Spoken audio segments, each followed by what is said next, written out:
thank you, Angela. I have a couple of questions for you because our experience is. Now I'm in trouble.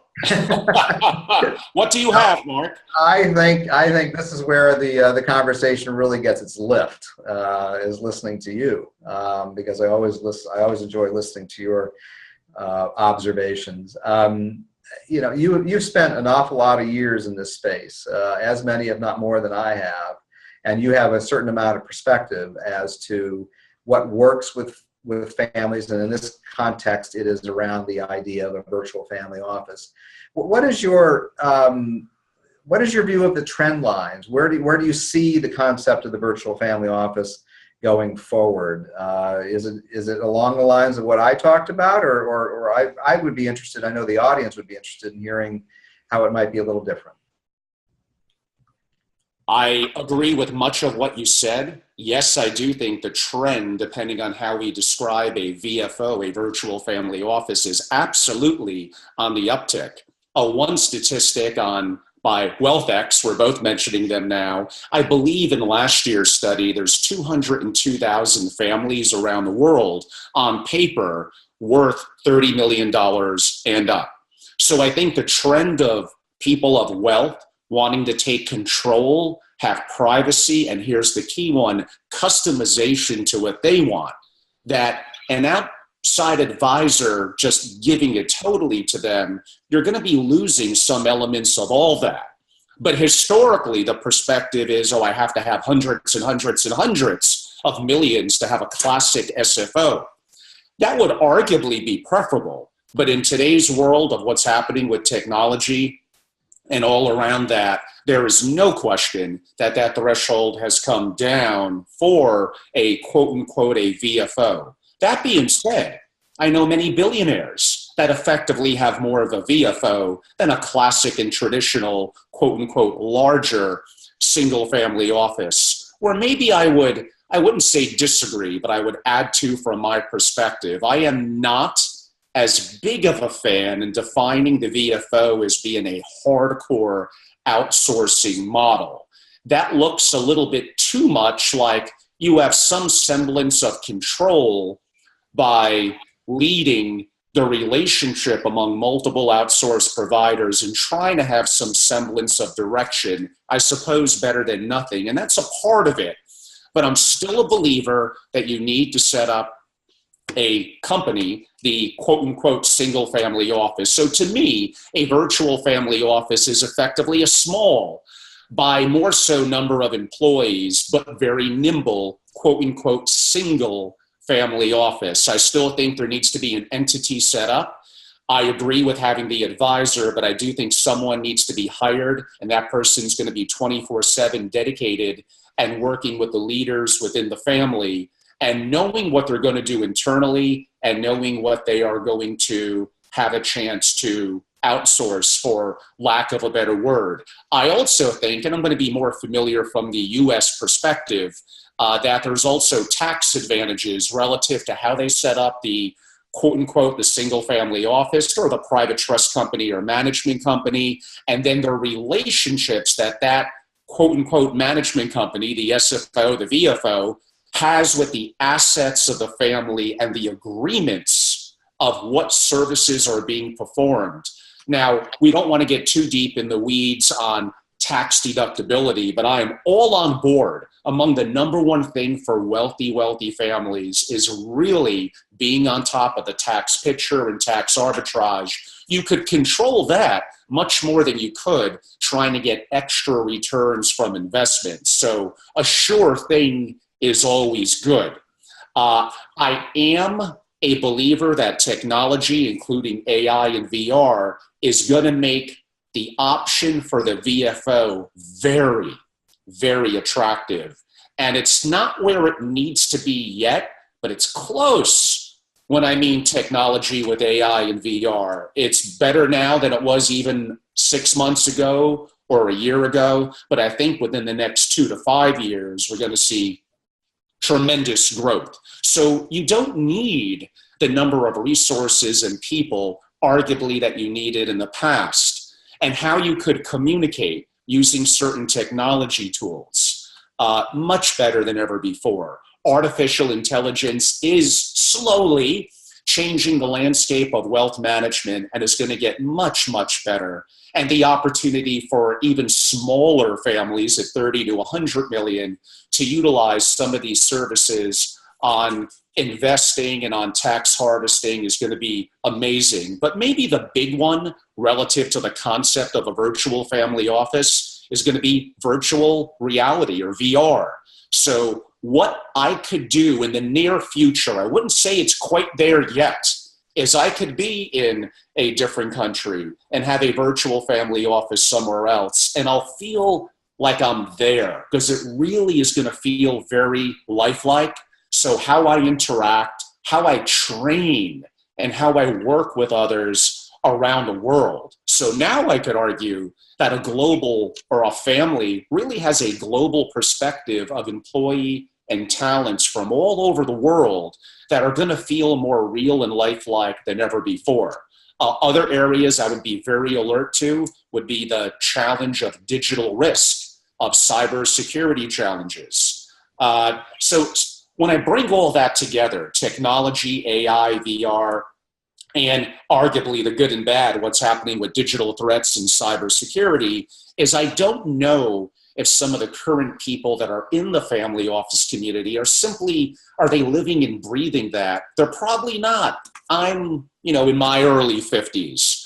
I'm good with technology, but I have to think and I have to work really hard to kind of understand it. When I look at my son, I look at others, it's so native for them to feel so comfortable with technology and different forms of communication, on distrusting of the system, so to speak. So I think that family offices need to consider marrying the value and benefits of experience and trust and character, which are the utmost importance. But I do think they need to probably get a little younger and more vibrant and marry the two together. I don't think you're going to get a high-tech, very aware of cyber threats and the concepts of AI and VR with people that are older, for lack of a better word. They're just not as native to it. So these are sensitive topics, but ones that I believe there's value in marrying the employees, quote unquote, together in terms of varying cultural differences and ages and making that work to be more successful. It's right there now, but I think very soon, over the next 6 months, a year, a couple of years out, we're going to see the virtual family office with all of that you've spoken about, and maybe a little bit that I added, really, really start to take off.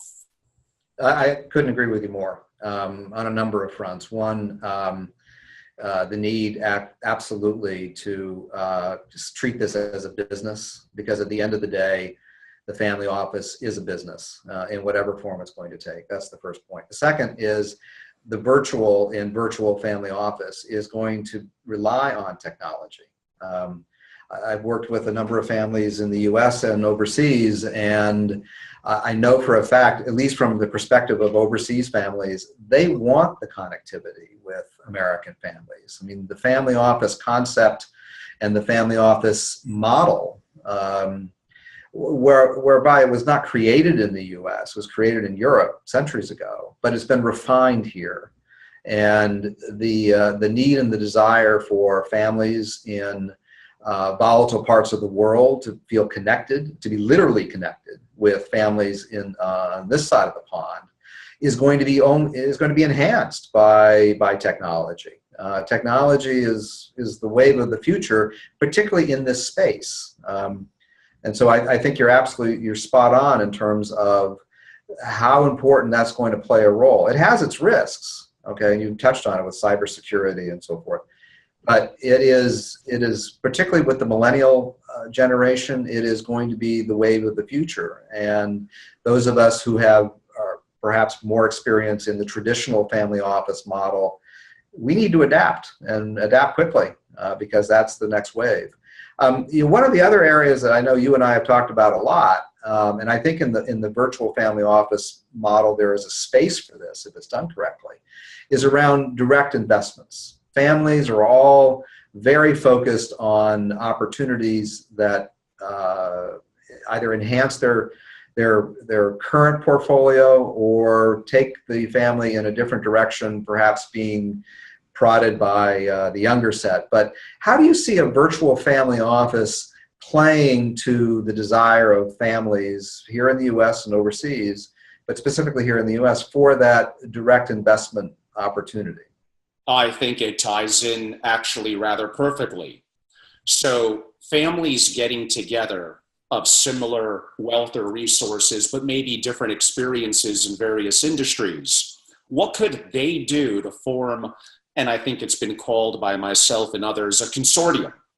So a consortium of 5, 10, 15, 20 families that really using technology and being collaborative with collaborative communication tools and a real dedication to saying, I think we could be more active being a direct investor in privates on our own. And that's not discounting every fund or GPLP interest that's out there. For some families, maybe many, that is the better option, but things are changing. And when you look at the 2 and 20 model, I mean, just look at it. If a consortium of families has $500 million ready to go liquid to invest, just think of the cost internally to them, even though they may not feel it, of even the 2% management fee is $10 million a year.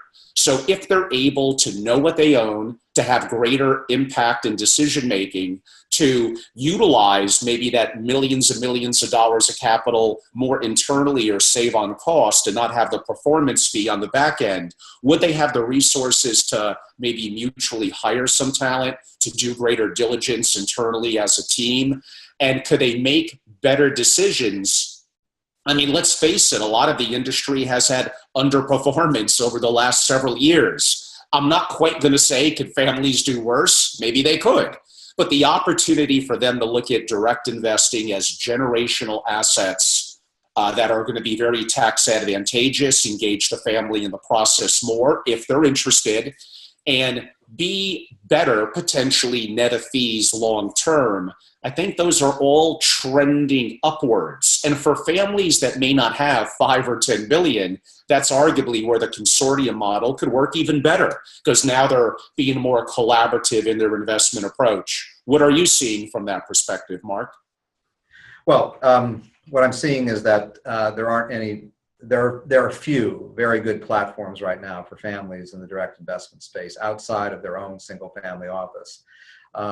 Given that a large number of families, particularly in the middle market, and that's something that you and I have not touched on in this conversation, is what's the segment? What's the market segment for a virtual family office? I mean, the virtual family office is spot on for newly created wealth, perhaps wealth that's less than $500 million, where a single family office, the traditional model, simply doesn't work or is too expensive. But in that middle market space of, I don't know, 50, 100, $200 million, where the VFO model, for a variety of the reasons that we've talked about in terms of the services that a VFO advisor can provide the family, I think is ideal. But to the direct investment space, being able to attach an opportunity or an ability, rather, to source deals, to do diligence deals, and most importantly, and this is the area where I think a number of MFOs and private equity firms fall down with respect to the family office space, is the ability to actually manage the investment after it's been made. In other words, now that the family has bought a company, what do they do with it? Okay, what do they do with their board of directors? How do they build in a governance function that blends in not only outside advisors, but family advisors on the board? What are their regulatory and legal obligations in terms of reporting to the shareholders?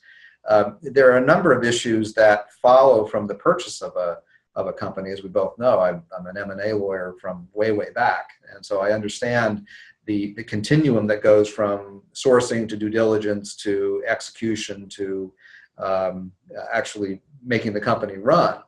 I think that's ideal for a virtual family office, so long as the advisors have a good background in that area. Not all advisors have a background as being a lawyer or a tax advisor or someone who's been able to buy or sell companies, but having that component bolted on to a virtual family office, I think would be ideal for families that are looking for that direct investment space. Absolutely. And I totally agree. We're going to see that as a significant trend, just like the virtual family office model, which could incorporate that as well.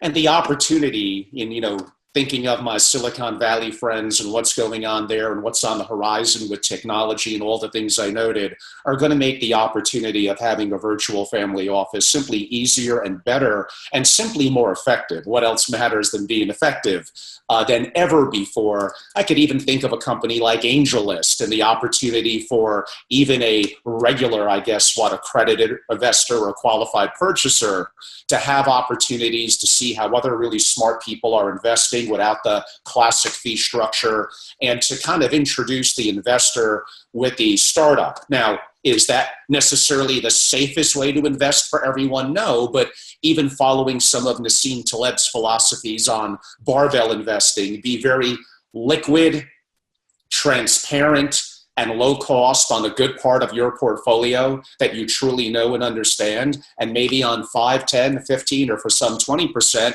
be aggressive and go for those opportunities. Now, some families will argue, yeah, but when others at a much lower point have opportunities for access to these kind of investments, does it water it down for everyone or those at the top? Or I could argue, does it actually open it up to be more global and to more opportunities, even for the uber wealthy family that could afford to be a little bit more aggressive in certain areas or involve the younger generations to be active in startups and the investing community?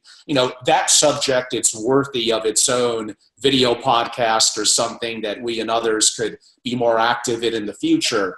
Given that we probably only have a short amount of time left, maybe I'll end it with you, Marc. Kind of what would be your concluding advice to families or executives in a family office or want to be in a family office, or even advisors that would like to be, raising their hand as looking to be some of the outsourced potential people to be active with families? Any parting comments or advice? Well, several comments. First of all, I think Family Office Association, Angelo, has its finger on the pulse in terms of the future trends, particularly for not only virtual family offices, but for family offices generally. You've done a tremendous job in terms of tapping into exceptional intelligence and knowledge in this space and being able to adapt it to where families have the greatest need. I think also you've done a tremendous job, frankly, of being able to look around the corner, particularly when it comes to artificial intelligence, virtual reality, and how that's going to play a role not only with families, but with business generally. My concluding remarks or my concluding comments, the virtual family office trend is here to continue. I think we in the U.S. sit in something of a bubble. We see things in our own microcosm. There's a whole world out there of families and family offices that are eager to learn from ourselves, and frankly, we should be able to and eager to learn from them as well, particularly when it comes to issues around governance, operations, succession, the nuts and bolts, the blocking and tackling of a family business and a family office.